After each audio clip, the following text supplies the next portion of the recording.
Boss, we need evidence to prove our suspicions about Emmerich.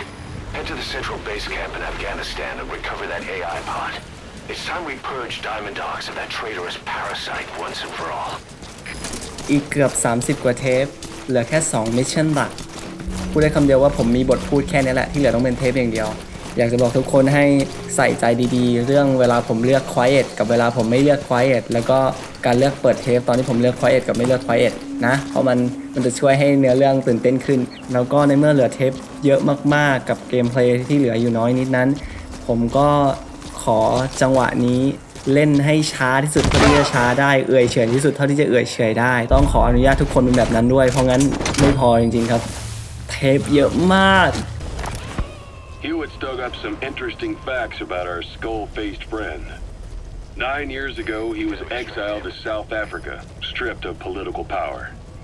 The upshot's that he ceased being a serious threat, in Cypher's eyes anyway. They eased up on surveillance, giving him an opening to establish his own military unit, one that answered to his will alone. Those men likely had no idea their orders were coming from Skullface. They probably didn't even know the organization was a part of Cypher at all. Anyway, it was in South Africa where he found renewed interest in parasites. And when he discovered the vocal cord parasites, he began to make his plan. Wipe the English language out of existence. Free the world, not by taking men's lives, but by taking their tongues. In his eyes, the greatest symbiotic parasite the world's ever known isn't microbial. It's linguistic. Words are what keeps civilization, our world, alive.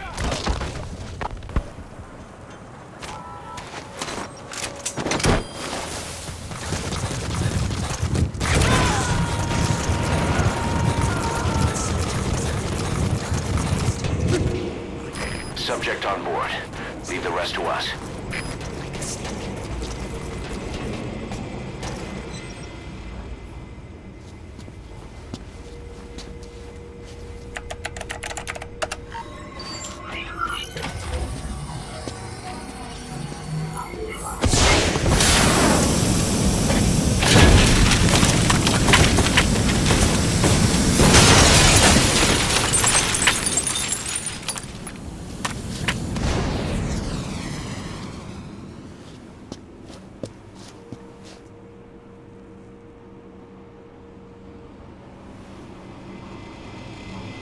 AI pod launch confirmed.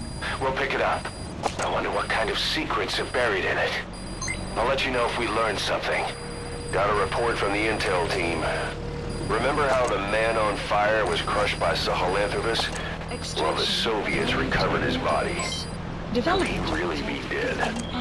Boss, head for Yaha Ovu's supply outpost and secure the man on fire's body. If Skullface was right, and a thirst for revenge can turn a man into a demon and keep the dead alive, then this man on fire who's been coming after us ever since you woke up, well, that just might be what's left of our old friend Volgan. Skullface has finally burned out. The world is rid of his existence at last. Was he still alive? You could say that. But you could also say he'd been dead for decades. What's that supposed to mean? Biologically speaking, it's hard to say how much was his life. Side effects from the treatment? No. The primary effect. Keeping a dying host alive as long as possible. That is the whole point. But in the end, he grew too dependent on his children. As if he had any other way to keep on living. He first underwent parasite therapy before the Soviet Union became his home. His body was horribly burned. Fire washed across his thin young frame and stole his skin and his throat, even his lungs. Only through repeated therapies could the parasites keep him alive. Most of his life became something the parasites gave to him. And then he lost the ability to die. That is correct. The parasites live on past the host's death, still aiding cell composition. At that stage, There's no way to extract them from the host cells. There is no way of knowing when the last cell of Skullface's body would die. The only choice was to burn the whole thing. And his children, along with it. And I am one to talk. When my life is snuffed out, I expect you to treat my body the same way. And when I burn, I will truly be one with my children for the first time. Skullface, real name unknown. Born in Hungary, more specifically northern Transylvania after it reverted to Hungary from Romania. While he was young, the country allied with Germany as part of the Axis powers, but later during the war, it came under Soviet occupation. The Hungarians struggled for independence, but the Soviets came down. Hard. Just like he said, time and again the country was ruled by a foreign tongue. When he was a young boy, he lost his native language, the bedrock for any developing child. His country, his family, his face, his identity, everything was stolen from him. All he had left was his skull. Skullface first tried his hand at espionage during all the chaos from the war. Agents, military officials, and soldiers who operated out of Hungary during the war vanished over the course of several months. This Soviet spy hunt rocked the counter-intel world. Mysterious fatal illnesses, accidental deaths, drownings, people having strokes behind closed doors. Just like Stalin, no one knew who was behind it. But all you need to do was look for who had the motive. They were all taken out by a man without a face. And now we've got an idea of how he did it too. He'd gotten revenge for his people, but he wasn't finished. Skullface defected to the West, eventually ended up with the SAS. That's where he met Zero. It's possible he began planning this whole thing back then. It's hard to say. In any case, Zero made him his XO. He always did have a thing for oddballs. But this one was set to lead a unit no one else would know about. When Zero created Fox, he also formed XOF as a support team. An unconventional special forces unit designed to support Fox, make it stronger, with Skullface giving the orders. Zero never even told the boss about it, nor the CIA, naturally. If Fox was Zero's silver bullet, XOF was the recoil when he pulled the trigger, just like Newton's third law. While you were with Fox, Skullface was operating behind the scenes, sometimes as your backup, sometimes as a mole or a scout, sometimes as your cleanup crew. Fox's tail, making sure the mission succeeded and that you survived. We only have his word to go on, but Skullface's goal was revenge against those who'd use language to subjugate people. Those corrupting a people's identity by forcing a new tongue on them. Those using the power of language to control information. Naturally, that set his sights on Zero. To Zero, English was simply the most convenient code. But to Skullface, English was a parasite. And by eradicating it, he'd stop the world from being eaten away. If that didn't work, he was ready to see the world scorched by nuclear fire. To save language, culture, and race from annihilation, he was willing to overstep the hands of the doomsday clock. That is, of course, if you believe anything he had to say. The ethnic cleansers that Code Talker mentioned, they weren't Skullface's true goal. All we have is circumstantial evidence, but here's my theory. It was Cypher who started developing the vocal cord parasites as bioweapons, parasitic weapons, and Africa was the testing ground for them. As Code Talker said, their purpose is the ethnic cleansing of only those who speak a particular language. So they could do a weapon of mass destruction to eradicate specific groups, races, ethnicities, or colonies by the language they speak, or a kind of absolute language control. Or maybe a tool for those arrogant fools to build some misguided utopia. I can see plenty of uses for them. However, in practical terms, they wouldn't be as dangerous as you think. Counteracting the parasites is easy, after all. Cut them out of your throat to save your life, or just don't talk. That also prevents the infection from spreading. So if the international community were to find out about them, they'd no longer be the threat they were conceived to be. In which case, their targets would be limited to minority groups as a deterrent or a terrorist tool. It's hard to imagine Cypher developing something like that as a main weapon for their arsenal. That leads me to think we've only tugged on one little thread in Cypher's grand tapestry, an obscure corner of their work, possibly forgotten altogether. In any case, things changed.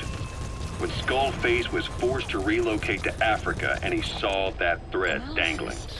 All the time he continued that research, he was secretly following his own agenda. The ethnic liberator parasites, his English language strain. Skullface said there were only 3 samples of the English language strain parasite, and I think we can believe him. Bringing his ethnic liberator's plan to fruition depended on creating an English version of the vocal cord parasites at all costs. But an English strain would have been useless to Cypher. Worse, it could have destroyed everything they'd built. It was the one type they couldn't allow. That means Skullface was forced to develop his English strain out of sight of Cypher's network. Naturally, he couldn't use the greenhouse facility Cypher had set up and filled with guinea pigs. Skullface must have found some secret place to create his precious few English parasites, hiding all evidence like a man cheating on his wife. Somewhere, an entirely standalone environment. And when his plan entered its final phase, he must have made the place disappear. Some little room, could be anywhere, but now nowhere at all. We'll never know where he did it. But to elude Cypher's surveillance, he couldn't have been big. I believe Skullface was telling the truth. There were only ever 3 samples of the English language strain.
raining.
Will clear shortly.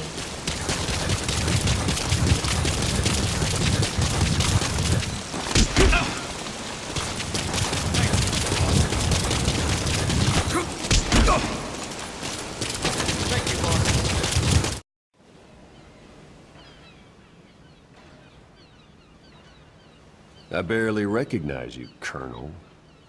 Skullface used your thirst for revenge against Big Boss, did he?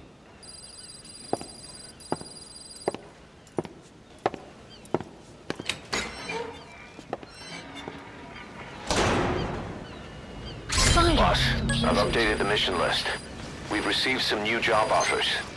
The details are on your iDroid.